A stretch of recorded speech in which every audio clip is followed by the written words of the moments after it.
Without question, he's the foremost visual artist of his generation working in film. So, should Wes Anderson have been a painter instead?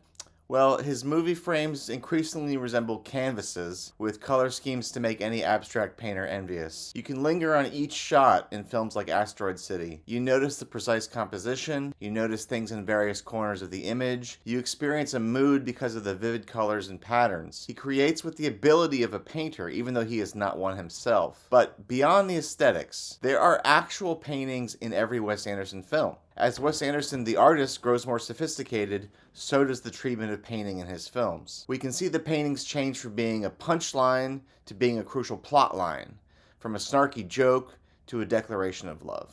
But let's look at how he got there. Now, we all know that Wes Anderson's greatest artistic influence is the theater. But what my video essay presupposes is, maybe it's fine art?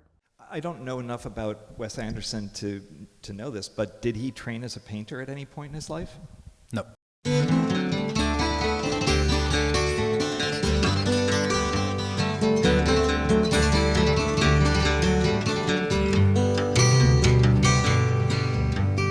When the morning of your eyes comes waking through my shadows, leaving just a trace of twilight sleep,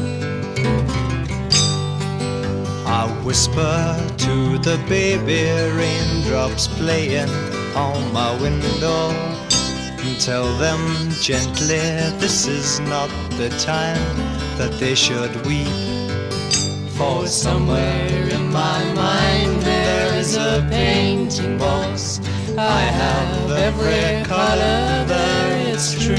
There are paintings in every Wes Anderson film, but over his career, the emotional legwork of the paintings grows more serious. We can see the representation of painting change from mere punchline to crucial plot line, culminating in his most reverent portrayal of the art form yet in The French Dispatch. A painting is not unlike a Wes Anderson film. The longer you look at a painting, the more the process of its making reveals itself to you. You notice the precise composition. You notice things in various corners of the image. You experience a mood because of the vivid colors and patterns. The French Dispatch in particular can almost be considered as a series of paintings, one after the other. When Wes Anderson began making films, he was not the fine art aficionado that he would later become. His use and placement of paintings is mostly for laughs. Bottle Rocket uses a painting of a silly golfer to accentuate the social caliber of a country club. This portrait of an elaborately outfitted golfer is a humorous accent to the snarky confrontation between tough guy James Caan and preppy Andrew Wilson. The portraits of Herman Bloom's family and Rushmore also have an absurd quality, because they are not exactly photorealistic. When we meet Herman and his sons and see how unremarkable they are, there is a comic dimension that a mundane subject, such as the Bloom family, would be immortalized in a work of art, and a mediocre one at that. Aggressively Mediocre fue el título de una exposición que tuve en Nueva York. Y sé que de esa exposición sobresalen unas pinturas que parten de una imagen que vi en la televisión. These memorable paintings from the Royal Tenenbaums are so large and grotesque and are never commented on by the characters, so they become the supreme visual joke in a film full of them. And yet, these paintings are the first examples in a Wes Anderson film that are not only funny, but also have artistic merit. These were created by a professional artist, Miguel Calderón. Lo cual me parecía muy importante, que parecía una imagen de una pesadilla, ¿no? Mi finalidad con estas pinturas era que me las comprara algún narcotraficante. Y bueno, luego me enteré que Wes Anderson las quería utilizar para una película. Y bueno, estaba yo en Los Ángeles y fui al cine y fue una experiencia muy chistosa ver las pinturas en casa de un tipo que, bueno, no sé si era narcotraficante, pero por lo menos estaba consumiendo drogas.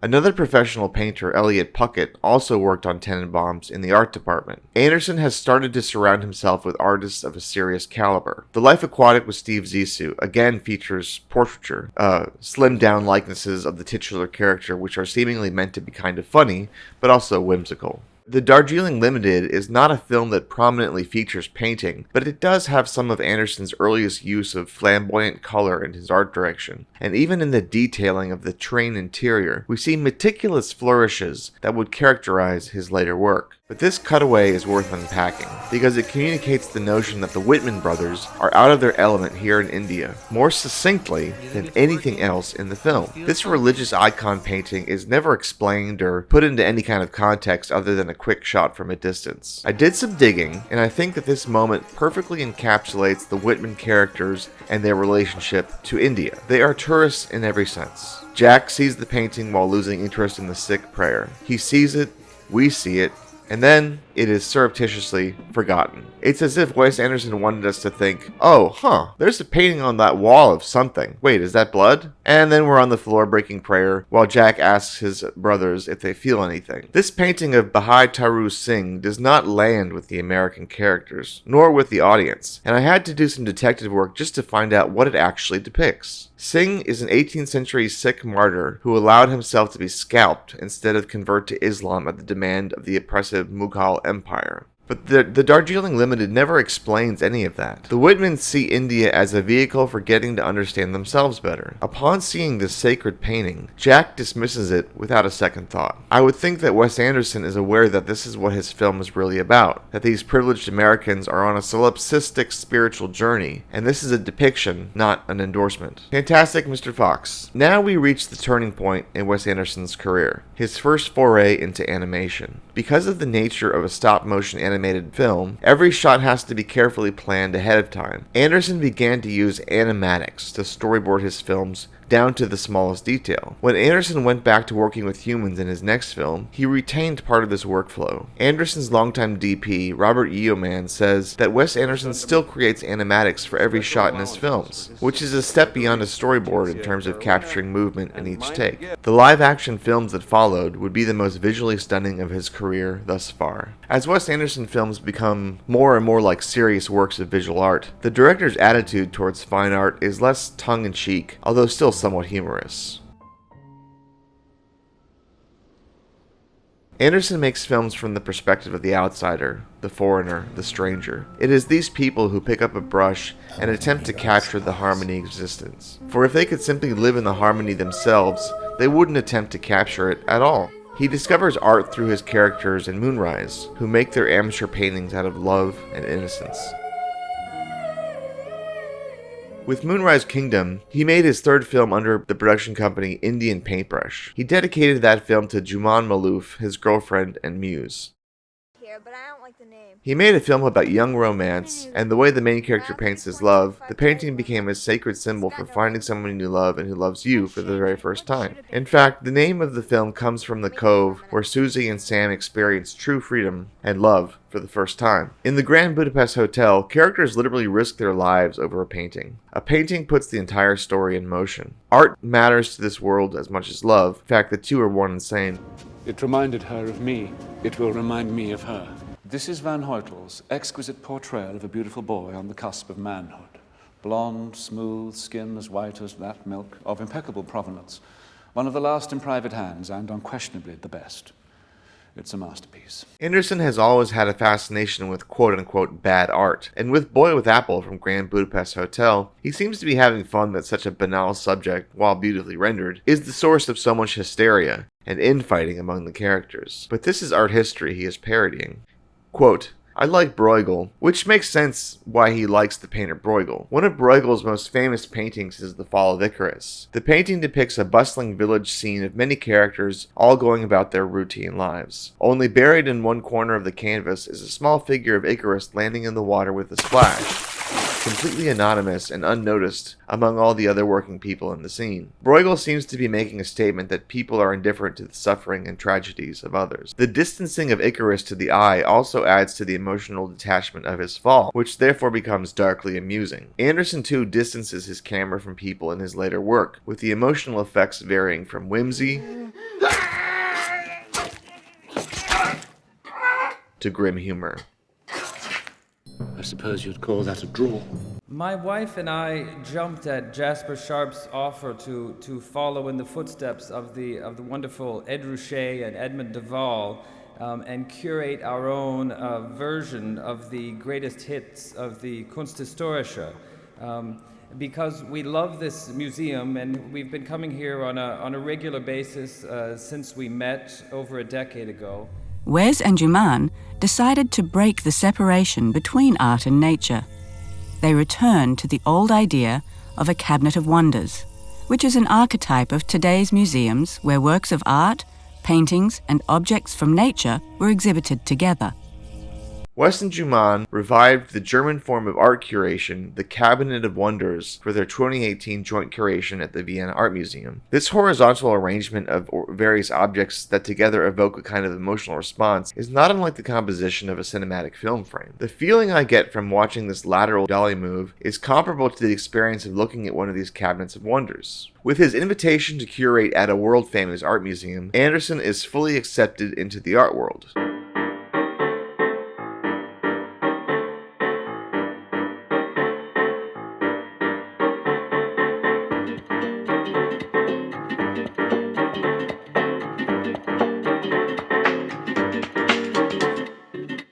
I don't know enough about Wes Anderson to know this, but did he train as a painter at any point in his life? No. So that's putting an enormous amount of trust in another visual artist, who clearly has a kind of painterly approach to filmmaking. How do you suppose he had the confidence to know so specifically what he wanted from the Rosenthaler paintings? He has the most extraordinary mind. He's a very, very wise and extraordinary artist, and also he has a pretty extensive knowledge of art history. I was there when he curated a beautiful, huge exhibition at the Kunsthistorisches Museum in Vienna, where he selected with his wife Juman, I think something like 9,000 pieces from the various collections and made this incredible show. He knows art. He really, really does. I mean, he knows pretty much everything. In the script, it had young Moses is sitting in a train car, drinking cognac, drawing a dog with a sunflower field behind. So we knew that was what it was going to be. And we had to find some fresh cherries, because Wes wanted cherries in the still life. There were no cherries. It was November in France. So in the end, we found some red currants, and we used those. And then there was a particularly yellow checkered tablecloth, which we went and sourced. And originally, we sort of tried to make paintings that look quite Wes Anderson in their layout, so very straight lines from the tablecloth with a fruit bowl in the middle and everything. And Wes was like, no, just let's make something different. Let's do something, let's have it on an angle, let's overemphasize the angle in there. And the abstracts as well, I think, are about as far away from what you could consider the Wes Anderson aesthetic, which is very managed and composed in an amazing way most of the time. And so I think there was a conscious effort to drive away from that. But with The French Dispatch, suddenly Wes Anderson's interest in painting blossoms. Here we see the first truly beautiful works made with zero irony by an imprisoned man in love with his captor. Moses Rosenthaler, the prisoner of the first segment of The French Dispatch, makes paintings of Simone, the prison guard, to immortalize her beauty. It's all Simone. With all his years of chasing perfection, Wes Anderson seems to be saying figurative art places a wall between painter and canvas, and the truest expression of beauty has no symmetry and no rigid lines. Could Wes Anderson, the king of symmetry and meticulous composition, be exploring abstraction? Whereas in the past, Wes Anderson has explored a longing for beauty expressed by evoking the image of a beautiful girl in the foreground. Years later, it is the abstraction of a beautiful woman that moves him. Nearly any frame of The French Dispatch could hang on a wall. The essence of cinema is movement, which Anderson understands as well as anyone else, but there are even what one could call cinematic paintings in The French Dispatch. Interestingly, Wes Anderson's background is not in painting or fine art. He directed plays when he was a student, and many of his films feature aesthetic choices rooted in theater. Maybe this is how you arrive at the Wes Anderson visual style. A florid visual sense, conceived in solitude, yet realized dramatically by bringing in a team of actors to collaborate the vision into reality. Will we see Wes Anderson direct Broadway theater next? Or will he find a deeper path into painting with subsequent films? The takeaway from his most recent films is clear. Art isn't there for a sly joke. It's there to save a life. I remember my first experience on the stage. I was so bad I just walked out on the street and started walking. And I walked for a couple of hours, and I realized I'd walked the wrong direction. Not just the wrong direction in terms of where I live, but the wrong direction in terms of a desire to stay alive. and so this may be a little bit not completely true, but it's pretty true that I walked. I then thought, well, if I'm going to die where I am, I may as well just go over towards the lake, and maybe I'll float for a while after I'm dead. And I ended up in front of the Art Institute of Chicago, and I walked in, and there's a painting there, and I don't even know who painted it, but I think it's called the Song of the Lark.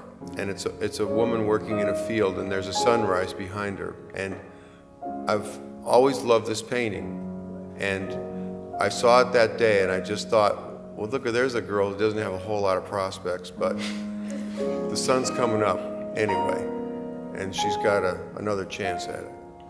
So I think that gave me some sort of feeling that I too am a person and get another chance every day the sun comes up.